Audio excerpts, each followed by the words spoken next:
He that loveth silver shall not be satisfied with silver. He said, he that loves money will never be satisfied. Money does not satisfy. Ladies and gentlemen, may I submit to you and to all your friends and your loved ones out there who have made money their pursuit in life and thinking that having money and having more money brings satisfaction. They are fooling themselves. Don't be fooled. It's just a matter of time and they will find out that money does not satisfy. It's never enough. Right. Nor he that loveth abundance with increase. This is also vanity. When goods increase, they are increased that eat them. And what good is there to the owners thereof, saving the beholding of them which with their eyes? Do you understand what that means? It means that just when you start increasing in goods and money and wealth, your responsibility and the demands for the increase of the money also goes higher. So the more you increase, the more the demands for the increase. So it doesn't matter how much you get and how much you have, there's going to be more demands and needs to take it away. So it's never enough.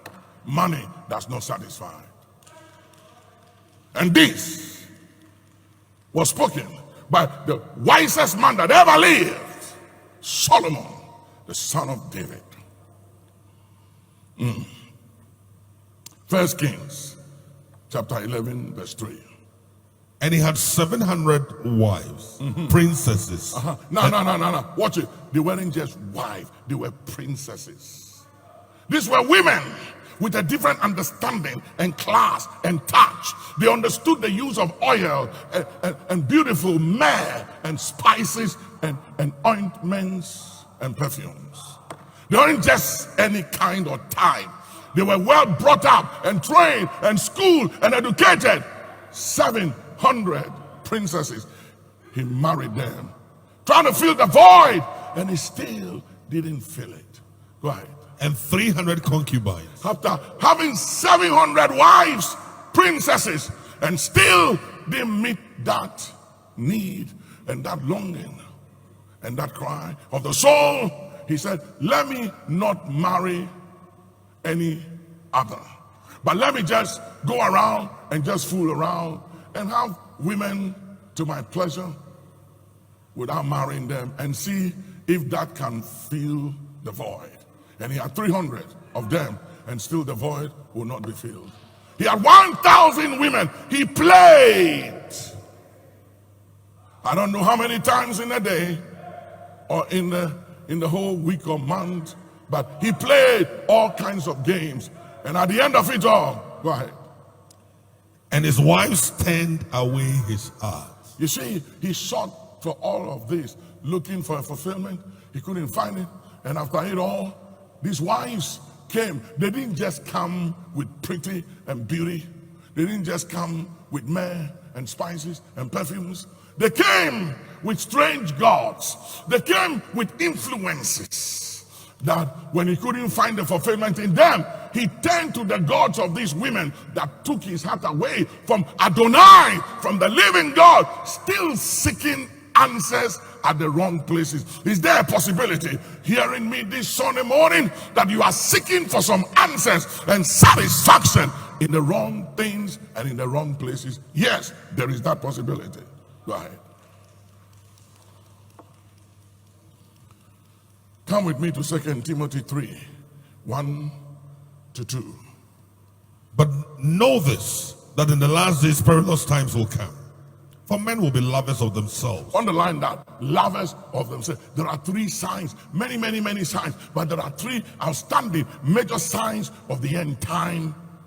And this, what we are just reading.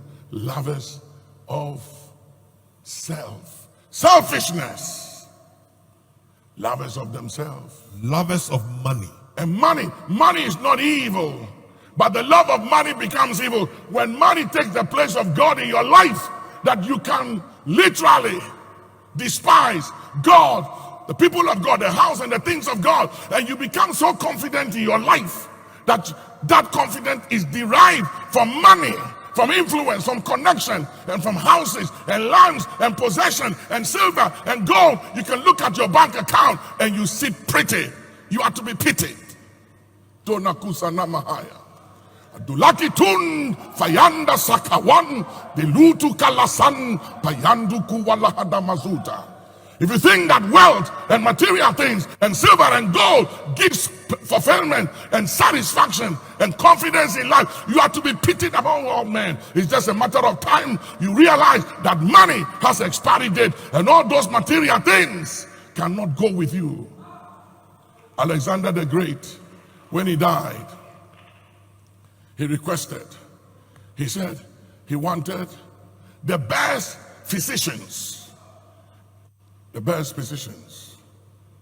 to carry his casket in the land, to make a statement that when it's time for you to depart, it doesn't matter the skills and the experience of the physicians of your time, they can preserve you.